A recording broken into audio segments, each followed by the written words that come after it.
Hello and welcome. This is Nancy from the County Library, and today we're going to be extracting DNA from strawberries.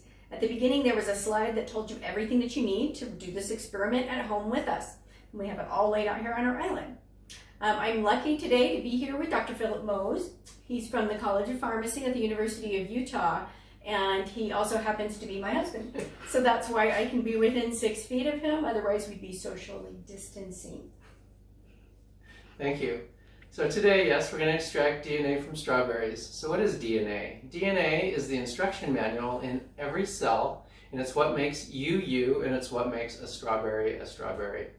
So the DNA is inside a small package within each cell that's called the nucleus. And we'll get back to what that nucleus, to what we're going to do to try to get that DNA out of that nucleus in a little bit. So the first thing is that you can use either fresh strawberries or frozen strawberries for this experiment. In fact, frozen strawberries are actually a little bit easier to use. We're going to use fresh strawberries today, and if you're going to use fresh strawberries, then the first thing you want to do is remove the green parts, because that is a part that's not going to dissolve very well in our experiment today. Then you're going to take the strawberries and put it into a plastic bag. And then you can start smashing the strawberries up. It works well if you just smash them with your fist on the table. So what we're doing here is we're separating all of the cells of the strawberry, right? Because we want to use a lysis solution, and the lysis solution is just something that we can use to break open the cells. Here we're not really breaking the cells, but we need to break them open. We need to break that nucleus open. So to make that lysis solution, we need our half cup water.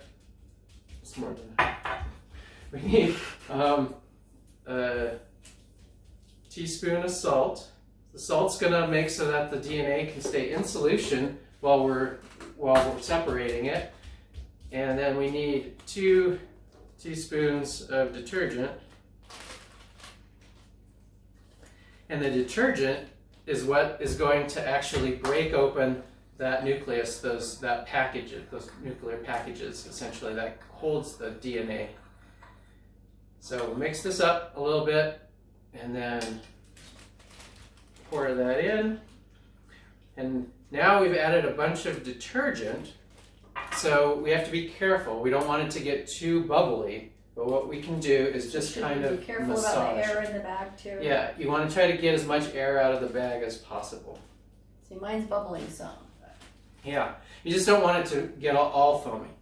And then what we need to do, since there still are pieces of the strawberry in there that we haven't been able to really break up very well, we need to be able to filter that solution a little bit. And so what we're just going to use a coffee filter here, but you can use a coffee filter or cheesecloth or something like that. So you can put that over one of your containers, and I'm just going to use a rubber band to hold it on. And then you can pour that solution inside, and it'll start draining through, but keeping those big chunks out. So this can take a while for the liquid to run through there by itself. So we've actually already smashed a strawberry so that we can go on to the next step. For the next step, you're going to need isopropanol, and it's best if you have your isopropanol actually in your freezer to begin with, so it's really cold. And what we'll do is we'll take this isopropanol then, and we'll add it to the solution. So we just want to pour it gently down the side.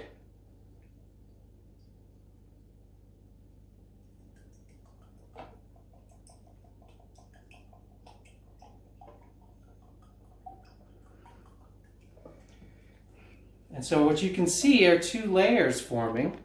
So here you can see the DNA that's separated out into the isopropanol phase. Wow. And it forms a nice big clump of DNA. That is so cool.